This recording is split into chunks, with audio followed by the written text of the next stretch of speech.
नारायण नारायण लक्ष्मी नारायण नारायण नारायण नारायण नारायण मांडवी नारायण नारायण नारायण श्रीमन्नारायण नारायण नारायण शांताकारं भुजगशयनं पद्मनाभं सुरेश्वरं वेश्वाधारं गणसदसम्मेकवर्णं शुभांगं लक्ष्मीकान्तं कमलनयनं योगवृद्धारिगम्यं वन्दे विष्णुभवनं सर्वलोकैकनाथ नमः श्री। उसको बुलाओ आंटी को। धूप मत जलाओ, हमने इसीलिए धूप नहीं जलाई। चलिए कोई बात नहीं, उन्हीं के लिए कोई बात नहीं हमने धूप नहीं धूप जलाई। नहीं उसको कोई बात नहीं वो तो इनकी तकलीफ है थोड़ा सा उनको, कोई बात नहीं। अब आज के दिन में पंडित जी हम जो गरुड़ पुराण का जो हमारी 10वां अध्याय 5वें दिन हमारी माता जी के स्मृति में उनकी जो है पुण्यतिथि जो है पुण्यतिथि नहीं सॉरी हाँ उनकी स्मृति में समुद्री में 5वें दिन के गरुड़ पुराण का 10वां अध्याय कहते हैं कि मृत्यु के अंतर के कृत्य इसका सारांश क्या है पंडित इसका जी? सारांश ही बता रहा हूँ। मृत्यु के अंतर के कृत्य सो याद नाम वाले 6 पिंडदानों का फल, दाह संस्कार की विधि, पंचक में दाह का निषेध, दाह के अंतर किए गए जाने वाले कृत्य, शिशु आदि की अंत्येष्टि का विधान 10वें अध्याय में बताया गया है। अच्छा देह संस्कार विधि, सती वर्ण और उसका फल। ठीक है।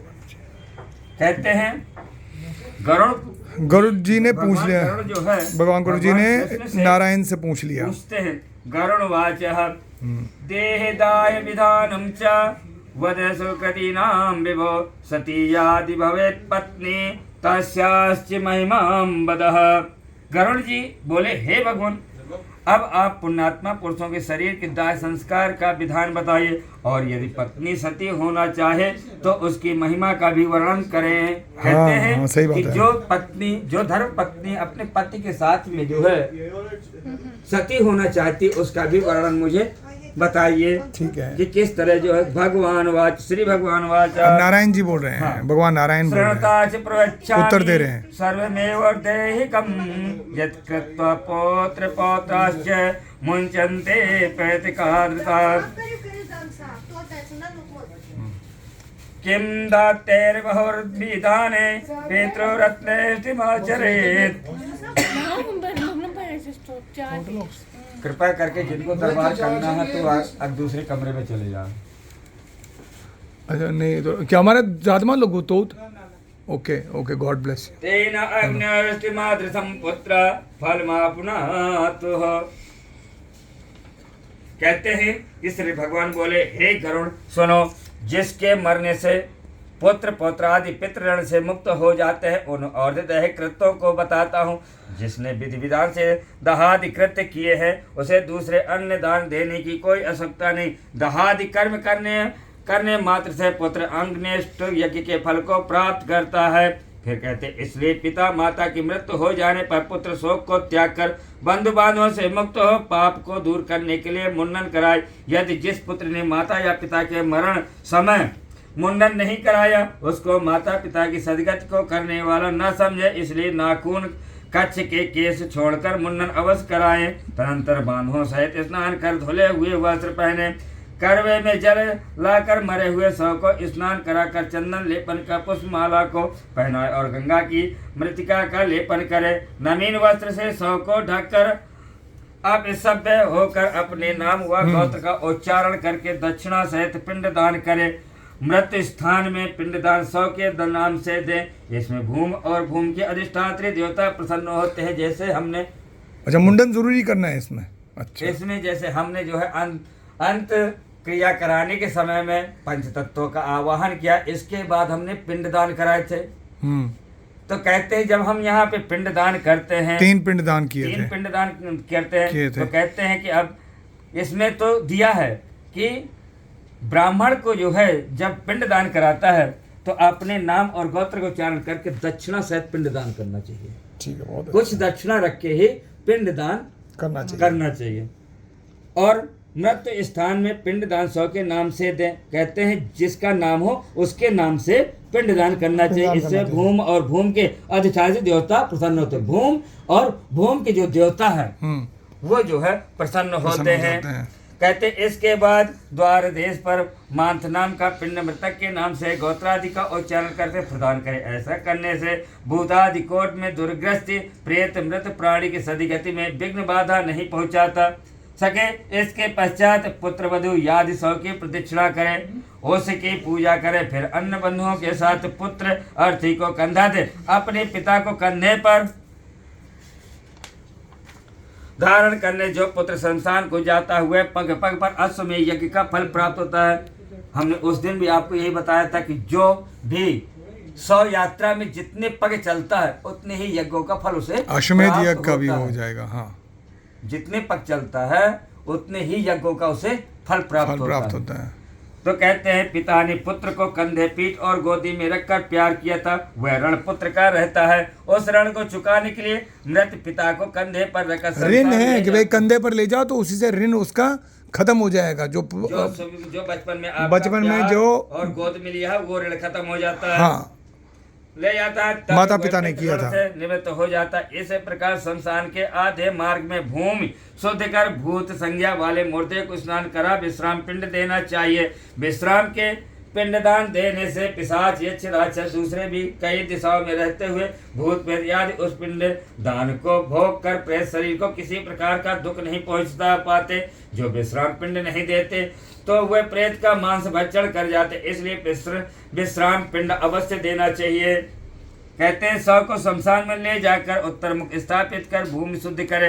प्रथम भूमि को झाड़ू द्वारा शुद्ध कर गोमय से लीप कर कुछ सांस रेखा करे। उस रेखा के बीच में अनामिका गोष्ठ से मृतिका को ईशान में गिराकर जल दे। वेद मंत्र द्वारा अग्नि स्थापित कर क्रव्या संज्ञक अग्निदेव का पुष्पाक्षर से पूजन कर ओम लोम लोमहश्च इत्यादि अनुभाग द्वारा विधि विधान से हवन करे। अग्नि की प्रार्थना करके कहें, हे क्रव्य संज्ञक, अपने तुम पंच महाभूतत्व देह को धारण करने वाले हो तथा संसार के कारण और पालक हो, इसलिए स्वर्ग गति को प्राप्त कराओ। इस तरह अग्नि की प्रार्थना कर वहां चंदन तुलसी पलाश पीपल आदि लकड़ी की चिता तैयार करना चाहिए। कहते हैं, हे खगेश्वर, उस 100 को चिता पर रखकर वहां 2 पिंड प्रदान करें। प्रेत के नाम से एक पिंड चिता पर तथा दूसरा पिंड 100 के हाथ में रखना चाहिए। चिता में रखने के बाद उस 100 में प्रेतत्व आ जाता है। प्रेत कल्प को जाने वाले कतिपय द्विजन चिता पर दिए जाने वाले पिंड को साधक नाम से संबोधित करते हैं, अतः चिता का साधक नाम से 100 के हाथ पर प्रेत नाम से पिंडदान करे। इस प्रकार 5 पिंड प्रदान करने से 100 में आहुति योग्यता संपन्न होती है, अन्यथा शमशान में स्थित पूर्वोक्त पिशाच राक्षस एवं यक्ष यादि उसकी आहुति योग्यता के उपघातक होते हैं। प्रेत के लिए 5 पिंड देकर हवन किए हुए उसे क्रव्य अग्नि को तिनकों पर रखकर यदि पंचक ना हो तो अग्नि प्रदान करना चाहिए। जब पंचक का अब चक्कर है, यहाँ पर पंचक नहीं होना चाहिए। देखो पंचक में अग्नि नहीं देना चाहिए। अच्छा, नहीं देना तो फिर क्या उसको ऐसे ही रखेंगे क्या, मॉर्चुरी में रखेंगे पंचक में? कहते हैं कि पंचक में अगर किसी की मृत्यु होती है तो पहली बात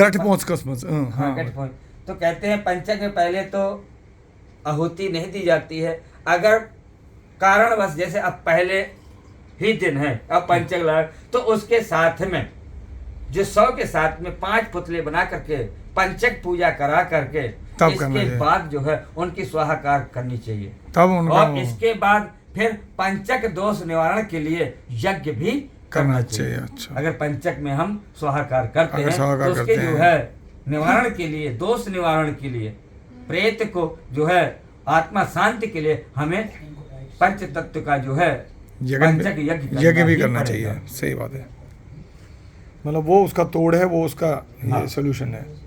कहते हैं नहीं, मम्मी को तो अच्छी तरह से हो गया था, कोई बात नहीं। कहते हैं जो पंचक में मरता उसकी सदगति नहीं होती, इसलिए पंचक में दाह क्रिया संस्कार न कर यदि कोई करता तो उसके घर में अन्य किसी की मृत्यु हो सकती है।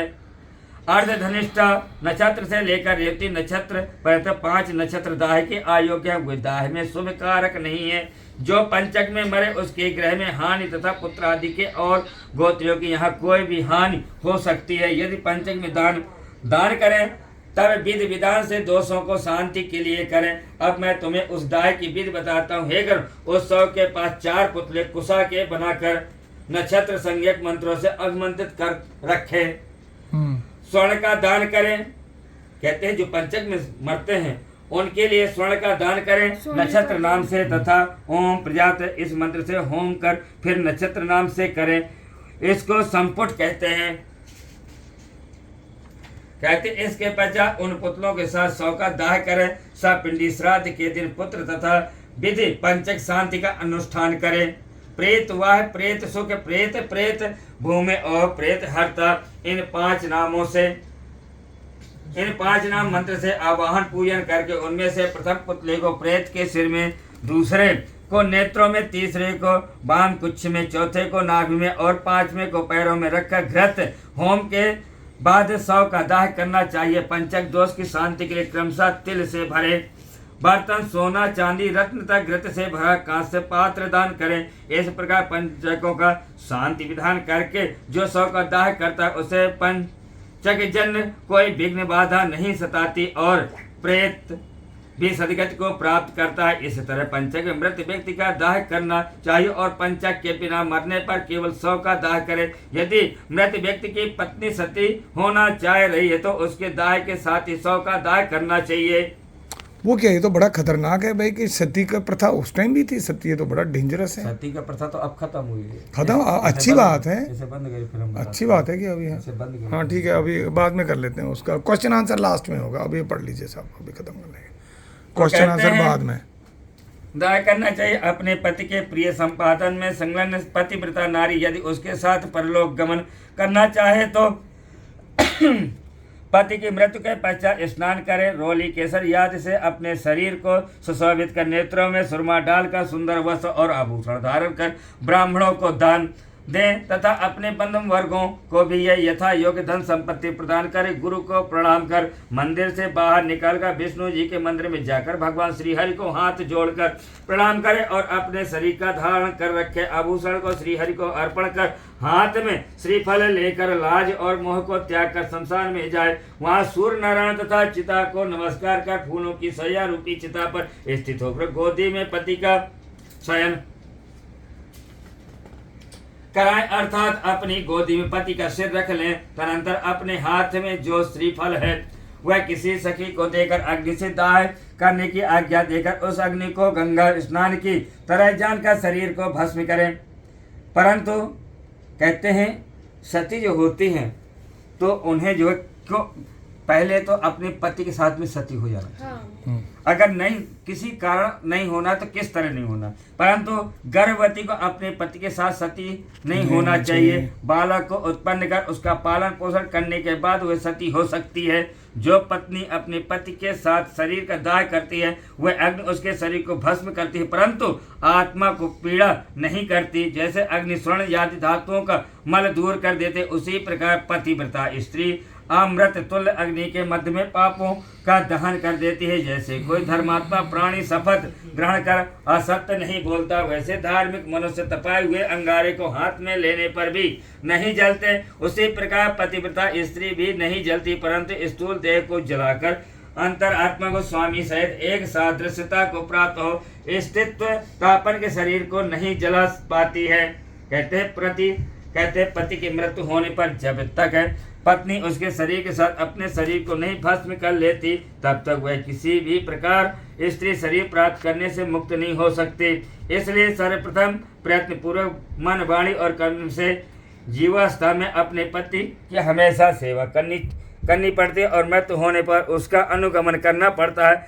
पति की मृत्यु पर जो पत्नी अग्नि में आरोहण करती हैं वह महर्षि वशिष्ठ जी की पत्नी अरुंधति के समान होकर स्वर्गलोक में सम्मानित होती हैं। वहां वह पति परायण नारी अप्सराओं के द्वारा स्तूयमान होकर 14 इंद्रों के राज्यकाल पर्यंत अर्थात एक कल्प तक अपने पति के साथ स्वर्गलोक में रमण करती हैं। 14 मनुओं को का राजकाल एक कल्प कहलाता, यही ब्रह्मा जी का एक दिन होता, इसमें 1000 बार चारों युग आ जाते हैं। स्वाम्भुव सुरश्चित उत्तम तामस रैवत चच्युत वैसता सूर्य सावणी ब्रह्म सावणी धर्म सावणी रुद्र सावणी शौच तथा बहुत ये 14 मनु कहे गए हैं। जो सती अपने पति का अनुगमन करती हैं वह अपने मातृकुल पितृकुल और पतिकुल इन तीनों कुलों को पवित्र कर देती है। मनुष्य के शरीर में 3.5 कोटि रोम है, उतने समय तक वह पति के साथ स्वर्ग में निवास करती है। सूर्य के समान प्रकाशमान विद्यमान विमान पर बैठकर स्वामी के साथ क्रीड़ा करती है और जितने काल तक सूर्य चंद्रमा रहेंगे उतने काल तक पतिव्रता स्त्री पतिलोक में निवास करती है। पतिव्रता स्त्री अपनी इच्छा से भूमि पर सुंदर लक्ष्मीवान कुल में जन्म लेकर चिरकाल तक उस पति को प्राप्त करती है। जो स्त्री क्षण मात्र दाह देह सुख से देह को जला नहीं सकती, वह मूर्ख जन परंतु स्वामी के वियोग रूपी अग्नि द्वारा दुखी होती है। इस कारण पति को रुद्र रूप समझ उसके सहित अपने शरीर का दाह करे, यह सती होने की रीति कही गई। हे गरुड़, कोई सती ना हो तब उस शव का इस प्रकार दाह करे, उसे मृतक शरीर का आधा या संपूर्ण भाग जले तब उसके सिर पर स्फोटन करे। जो गृहस्थ हो तो काष्ठ से, यति हो तो श्रीफल से कपाल क्रिया करनी चाहिए। कहते हैं कि पितृलोक प्राप्ति हेतु उसके महरंध्र का भेदन करके उसका पुत्र निम्न मंत्र से अग्नि में घी की आहुति दे। हे अग्निदेव, तुम भगवान वासुदेव के द्वारा उत्पन्न किए गए हो, पुनः तुम्हारे द्वारा इसकी तेजो में दिव्य शरीर उत्पत्ति हो। स्वर्गलोक में गमन करने हेतु इसका स्थूल शरीर जलकर तुम्हारा हावी हो, हे तर्थ तुम प्रज्वलित हो। इस तरह मंत्र सहित तिल मिश्रित घी की आहुति देकर जो उसे रोना चाहिए, ऐसा करने से प्राणी सुख प्राप्त करता है। दाह संस्कार के पश्चात स्त्री तथा पुत्र स्नान कर नाम मात्र का उच्चारण का तिल द्वारा तिलांजलि दे, तब निम्न पत्र का प्राशन कर मरे हुए मृतक के यश का सब एकत्र होकर मरघट से ग्रह को पहले जाए, इसके बाद पुरुष अपने ग्रह को जाए। कहते हैं घर आकर पुनः नहा कर गौ को ग्रास दें। पत्रावली प्रथम दिन भोजन करें, वे भोजन अपने घर का नहीं होना चाहिए। जिस जगह मृतक स्थित था उस भूमि को लीप कर 12 दिन तक घृत का दीपक रात दिन दक्षिण मुख जलता रहना चाहिए। हे गरुड़, सूर्यास्त में शमशान या चौराहे पर मिट्टी के कुल्हड़ में दूध भरकर 3 दिन तक संध्या के समय रखें। कच्ची मिट्टी के बर्तन दूध और पानी भर डोरे से तिगोड़िया बनाकर उसमें रखे, हाथ में लेकर कहें, हे प्रेत, तुम संसार में अग्नि से दाए हुए हो और बांधव आदि ने आपको त्याग किया है, इसलिए तुम जल में स्नान कर इस दूध का पान करो। चौथे दिन सा अग्नि और निरग अग्नि, दूसरे दिन या तीसरे दिन सब संगत अस्थि संचय करें। कहते हैं अस्थि संचय के लिए शमशान भूमि में जाकर स्नान कर ऊन का डोरा लपेट कर और पवित्री धारण करके शमशान वासियों भूताद किली पुत्र को समय यामाय तुम इस मंत्र से उदर की बलि देनी चाहिए। 3 बार परिक्रमा करनी चाहिए। हे गरुड़, इसके बाद चिता स्थापन को दूध में सींच कर जल से सींचे तुरंत अस्थि संचय करे और उन अस्थियों को पलाश के पत्ते में रखकर दूध और जल से धोए और पुनः मिट्टी के पात्र में रखकर यथाविधि श्राद्ध पिंड दान करे। त्रिकोण स्टिंडल बनाकर उसे गौ गोबर से लीपे, दक्षिणाभिमुख होकर अस्थिमंडल के 3 कोनों 3 पिंड दान करे। चिता भस्म को एकत्र करके उसके ऊपर तिपाही रखकर उस पर खुले मुख वाला जल से भरा घट स्थापित करना चाहिए। कहते हैं दधि घृत सहित चावल को पकाकर प्रेत के लिए विधि से जल सहित बलि दे। उत्तर 15 पद प्रमाण वहाँ गड्ढा खोद दें। हे गरुड़, उस गड्ढे में अस्थि पात्र को स्थापित उसके ऊपर एक पिंड दान करने से प्रेत की दाह की पीड़ा नष्ट हो जाती है और गर्त स्थित अस्थि पात्र को लेकर जल स्थान पर जाए। वहाँ अस्थि को प्रथम दूध से प्रक्षालन कर पुनः जल से प्रक्षालन कर चंदन से अस्थि को चर्चित कर कुंभ से विशेष चर्चित कर उन अस्थियों को पात्र में लेकर परिक्रमा तथा नमस्कार कर मस्तक पर रखकर गंगा में अस्थियां प्रवाहित करें। जिसकी 10 दिन के भीतर अस्थियां गंगा में प्रवाहित कर दी गई हो उसके ब्रह्मलोक में पुनरावृत्ति नहीं होती। जितने समय तक प्राणियों की अस्थियां गंगा जल में रहती हैं उतने हजार वर्षों हुए व्यक्ति स्वर्गलोक में रहता है। कहते हैं गंगा जल की लहरों को स्पर्श कर हवा जब किसी मरे हुए का स्पर्श करती है तो उसके अनेक जन्मों के पाप उसी समय नष्ट हो जाते हैं। पहले राजा भगीरथ ने अपने पुरखों के उद्धार के लिए तपस्या में गंगा देवी का आराधना कर ब्रह्मलोक में गंगा को लाए थे। जिसे गंगा का यश तीनों लोकों प्रसिद्ध है, उस गंगा ने राजा सगर के 60,000 पुत्रों को महर्षि कपिल देव जी की दृष्टि से भस्म हो गए थे, उनको स्वर्ग लोक प्राप्त कराया। जो मनुष्य अपनी पूर्वावस्था में पाप करके मर जाते हैं उनकी अस्थियों को गंगा जी में प्रवाहित करने पर वे स्वर्ग में चले जाते हैं। किसी महाअरण्य में सभी प्राणियों की हत्या करने वाला को व्याध सिंह के द्वारा मारा गया और जब वह नरक में जाने लगा तो उसकी अस्थियां गंगा जी में प्रवाहित करने का वह दिव्य विमान पर चलकर देवलोक में चला गया। इसलिए पुत्र को स्वतः से ही अपने पिता की अस्थियों को गंगा जी में प्रवाहित करनी चाहिए। अस्थि संचय के बाद 10 गात्र विधि का अनुष्ठान करना चाहिए। कहते कोई प्राणी विदेश या वन में या चोरों के भय से मर गया हो और उसका शरीर प्राप्त न हुआ हो तब क्या करना चाहिए उसकी विधि तुमको बताता हूँ। वह सुनो, एक कुश का पुतला बनाकर कष्टादि से दाह क्रिया कर भस्म को गंगा जल प्रत्यक्ष करे। उस पुतले के 10 गात्रादि कर्म का वही दिन श्राद्ध तथा संवत्सरी ग्रहण करें। किसी स्त्री को गर्भ परिपूर्ण हुआ तो उस समय उस स्त्री की मृत्यु हो गई हो तो पेट चीर कर उस बालक को निकालकर भूमि पर रखकर स्त्री का दाह संस्कार करें। गंगा तीर पर मरने वाले को गंगा में बहा दे तथा अन्य देशों में मरे को 27 माह तक के बालक को भूमि में दफन करें। 27 मास के बाद उसका दाह संस्कार करें। उसकी अस्थियां गंगा जी में प्रवाहित कर जल में भरकर एक घड़े का दान कर बालक को भोजन कराना चाहिए। कहते हैं जो गर्भ में मर जाए उसकी कोई क्रिया नहीं की जाती। जो बाल अवस्था में मर जाए उसके लिए दूध का दान, यदि बालक की मृत्यु हो तब घट और क्षीर का दान करें। यदि कुमार अवस्था में मृत्यु हो तो कुमार अवस्था में बालकों को भोजन कराना चाहिए। 5 वर्ष बाद अव्रत या व्रतधारी मर जाए तो उसके लिए गुड़ सहित खीर का 10 पिंड से दान, एकादश द्वादश तथा वृषभ के बिना और महादान के बिना पौगंड कृत्य करें। उसका पिता जीवित हो तो पौगंड अवस्था में मरे तो उसके पिंडदान आदि कुछ भी ना करें। केवल 12 दिन तक एकोदिष्ट श्राद्ध करना चाहिए। कहते हैं स्त्री और शूद्रों के लिए विवाह की व्रत बंध स्थान संस्कार कहा गया है। व्रत अर्थात उपनयन के पहले मरने वाले सभी वर्णों के मृतकों के लिए उसकी अवस्था के अनुकूल समान क्रिया करनी चाहिए। जिसने थोड़ा कर्म किया हो, थोड़े विषयों के जिसका संबंध रहा हो, कम अल्प देह वाला हो, ऐसे जीव के मरने पर उसकी अंतिम क्रिया भी स्वल्प होनी चाहिए। किशोर अवस्था के और तरुण अवस्था के मनुष्य के मरने पर शय्या दान, विषव वर्ग, पद दान, महादान और गोदान आदि क्रियाएं करनी चाहिए। सभी तरह के सन्यासी मृत्यु होने पर उनके पुत्रों द्वारा अंतिम क्रिया संभव न हो तो उनका दाह संस्कार किया जाना चाहिए। न उन्हें तिलांजलि देनी चाहिए और न उनकी 10 गात्रादि क्रिया करनी चाहिए, क्योंकि संन्यास ग्रहण कर लेने मात्र से नर नारायण स्वरूप हो जाता है। त्रिदंड मन, वाणी और इंद्रियों का संयम ग्रहण करने से मृत्यु के पश्चात उस जीव का प्रेतत्व प्राप्त नहीं होता है।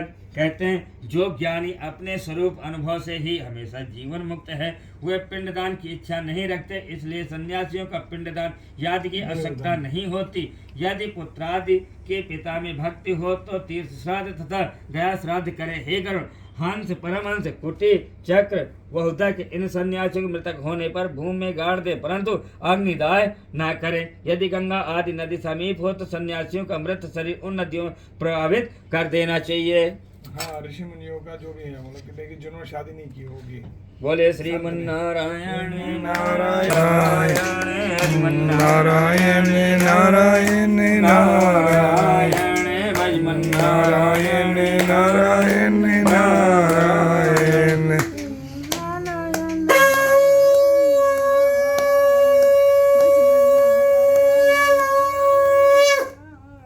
Thank you. 10वां अध्याय समाप्त।